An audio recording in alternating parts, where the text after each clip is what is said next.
It was late in Abilene, Texas, and Brian Bethel was doing something completely ordinary. He was a journalist working for the local newspaper, and that night he had driven to a shopping center to drop off a payment for his internet service.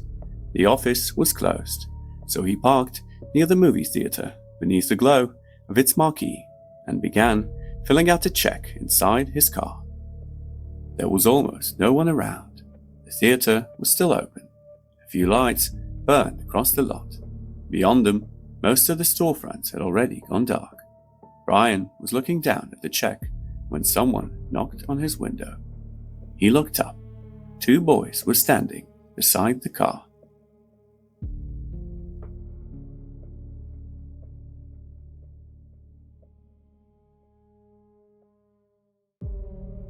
The boys looked young. Brian would later place them somewhere between 10 and 14. One stood closer to the window. The other stayed slightly behind him. The boy in front did most of the talking. Brian lowered the window, but only partway.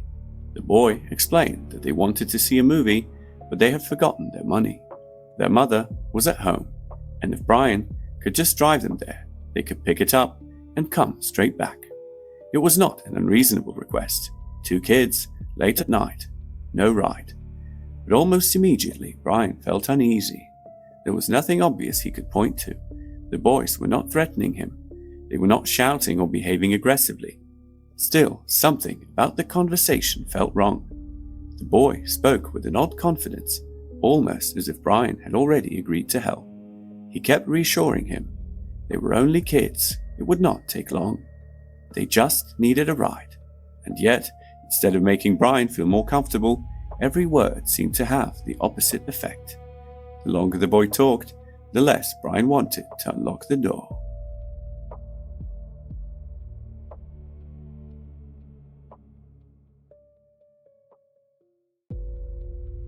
As the boy continued talking, Brian began paying closer attention.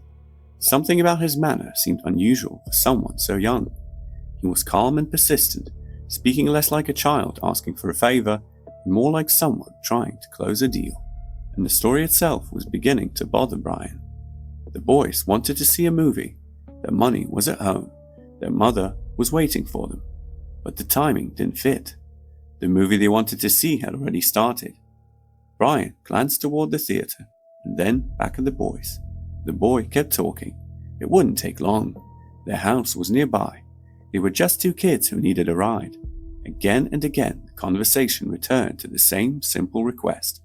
Brian had to let them into the car. By now, the feeling in his stomach had become difficult to ignore. He later struggled to explain it. There was still no obvious threat standing outside the window. Just 2 boys. But the boy nearest him seemed to sense Brian's hesitation. His tone became more insistent. They couldn't get into the car, he told Brian, unless he said it was okay.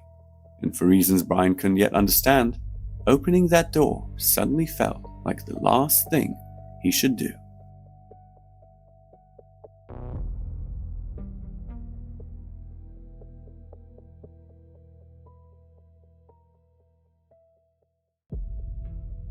The boy kept pressing. Brian could feel his fear rising, but that was what made the situation so confusing. Nothing had actually happened. There was no weapon, no threat, no obvious reason to be afraid of 2 children standing outside a locked car. And yet, every instinct was telling him to leave. For a moment, Brian noticed his hand drifting toward the door. Then he stopped. Until then, he had been avoiding the boy's gaze. But now he finally looked directly at the one standing nearest the window. That was when he saw his eyes. There was no white around them. No color. From edge to edge, they appeared completely black. Brian looked at the second boy. His eyes were the same. Whatever hesitation remained disappeared. The boy seemed to realize something had changed. His insistence sharpened. He told Brian again that they couldn't come inside unless they were invited. Brian no longer cared about their story, the movie, or the money. He wanted distance between himself and those boys. He pulled the car into reverse.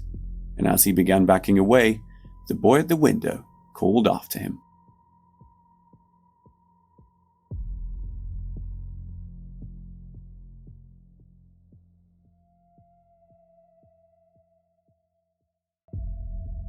Brian hit the gas.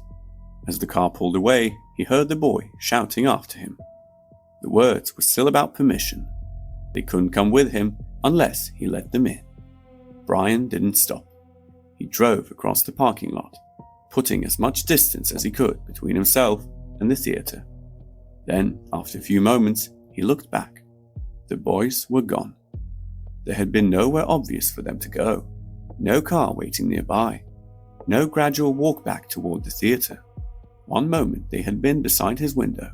Now the parking lot behind him was empty. Brian kept driving.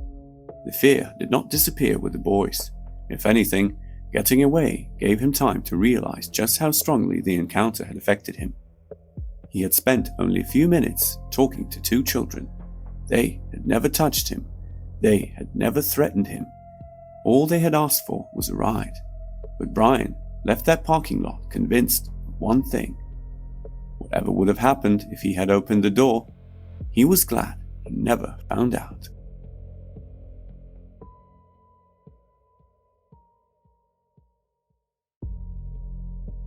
For a while, the encounter remained exactly that. Something strange that had happened to Brian Bethel late one night in Abilene. Then Brian wrote it down. In 1997, his account began circulating online in the discussion groups and mailing lists of the early internet. He described the parking lot, the two boys, their request to be let inside his car, and the moment he finally looked into their eyes. The story spread. Before long, other people began describing encounters of their own. The details varied, but certain elements appeared again and again. Children or teenagers, completely black eyes, an unexpected request, and a peculiar insistence that they first be given permission to enter. Eventually, they acquired a name, the Black-Eyed Kids. But those later stories are not Brian's story. What matters here is simpler. Brian was a journalist. He put his account into writing, attached his name to it, and continued to stand by the basic events he had described. And as the story grew around him, one question inevitably followed. What did Brian believe had been standing outside his car that night?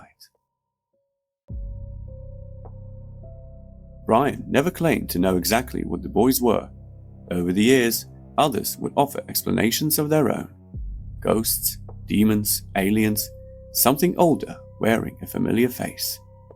But none of those stories changed what Brian actually left us with.